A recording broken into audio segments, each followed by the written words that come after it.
In this episode of Dentside Depot, we are going to go buy a really nice parts truck. I'm going to see what I can get it for.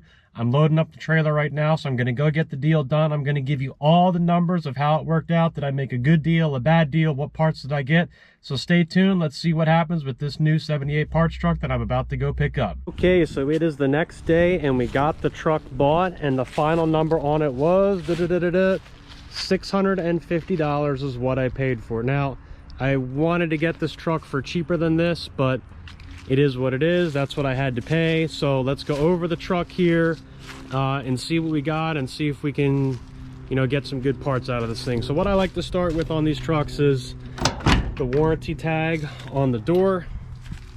So let's take a look here, look at the VIN and go over everything. So we have F250, which means it is a 250, and that means it's two-wheel drive.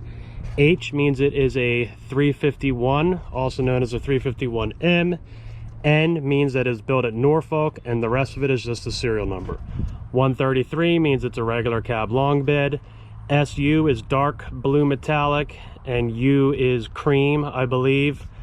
There's your gross vehicle weight rating, which is 7,700 pounds. EB4 means it is a blue vinyl interior. G would be automatic transmission. And C8J would indicate that you have a limited slip Dana 60 with an oddball gear. That's going to be a 373 gear. It's a 78, and it was sold new in Washington, D.C. So let's go around the truck and see what we got.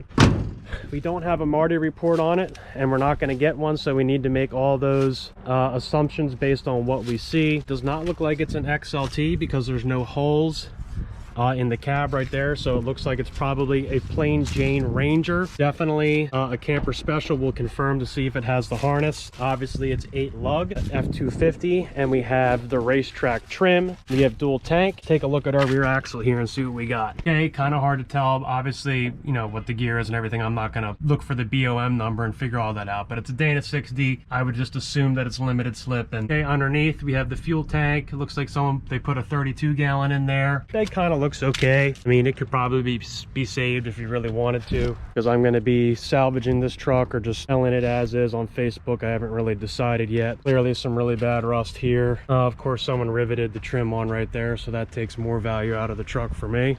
Cab corners are toast. Let's see what the inside looks here. Someone put ugly wooden door panels on it for some reason. We have tinted glass, so I'll be getting that out of it, and not really much else to see there. It is an air conditioning truck. This fender looks pretty decent, a little smashed in. You can see Camper Special right there. Forgot we got to go back and see if we have the Camper Special iron harness in it. Oh, almost forgot. Let's see if we have the buck tag. So there's your buck tag. That's where Norfolk put their buck tags, was on this side of the cow. Let's see if we have a bed tag also. Yep, right there. So amazingly, this truck also has the bed buck tag on it. They would put those tags on for the assembly line so everyone knew what truck they were supposed to be going to. Let's see if we have the Camper Special harness on it. Up in here and there, you can see the Camper Special harness is there. So it definitely was a Camper Special truck. So I'm gonna pull the glass out of this truck here today. Column is non-tilt, so I'm not gonna take that. I am definitely going to grab the radio. That's an absolute. So I'm gonna start with the front glass. Definitely grab these visors, they're nice, and the clip. And that's pretty much, probably get the trim, and that's pretty much going to be it. We'll see what else I can grab really quick, but you'll start digging into this thing and let's see how it goes. Taking us all the way to the end. Did I make on this truck? Did I lose on this truck? We'll see what happens. I'm making some progress here. I got all the glass out of it, front to back. Glass looks pretty good. So let's go ahead and get this radio out next. So we got a nice stereo radio here. Hope this still works. Pretty easy to get this out. You just have 4 little quarter-inch bolts, and we will harness the HVAC module as well. Since we're in here, might as well.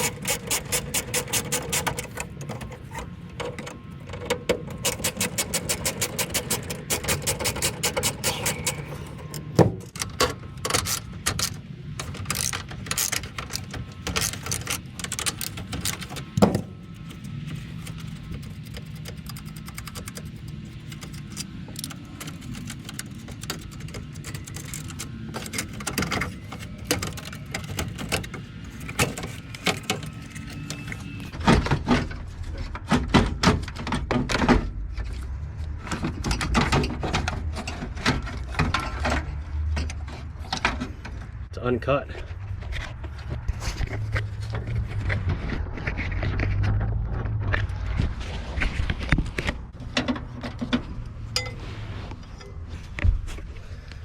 Okay, this alone really helps with the purchase of this truck.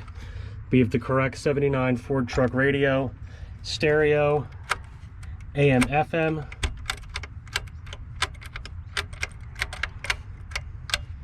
really good radio for sure. And we got all the knobs here, so that's pretty good. I'm gonna keep rolling here with getting the rest of the many parts out as I can. Next, I'm starting to pull out the camper special wiring harness. So I already got this pulled out here. You probably didn't even know that this relay is down here. That is for the camper special. So I'm gonna fish all of this out here so we have it, because that definitely is a part of the wiring package. Okay, so you can see here is the camper special wiring harness that was on the inside. Now I have this onto the outside. So I need to disconnect the camper harness right here, follow it all the way along, and capture this. The fusible link's still there. And then I need to go underneath the chassis and pull it all out. So I'm gonna do that now and then show you what it looks like. So I got the camper special harness out, and you can see this is the junction block where it would go to power the bed, and someone did add a factory style trailer harness to it that was being used for trailer lights, but this is a complete harness.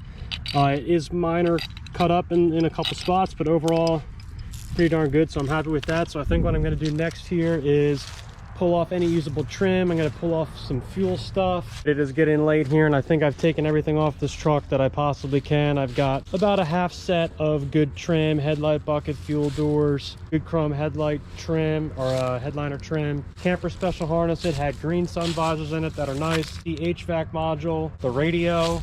It had good felts and liners in it, so I took those. So a complete set of tinted glass, which was really nice. So I think I'm going to list this thing up on Marketplace tonight, see what I can possibly get for it. I'm hoping to get most of my money back out of the truck, which I think I probably should. The bed actually looked pretty decent underneath. You could maybe put sides on it. I don't know. I'd have to look at it closer, but let me see what I can get for this thing. I'll get back to you with the total profit, loss, and everything else. So stay tuned. Let's see what happens. All right, so it's now the next day. I listed the truck on Facebook Marketplace, and I got a response in less than an hour, and I ended up selling the truck for $750.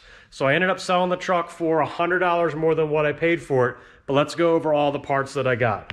One other thing that I didn't mention was it also came with the tailgate, and the tailgate's actually in pretty nice condition, and I can definitely use it on a vehicle in the future.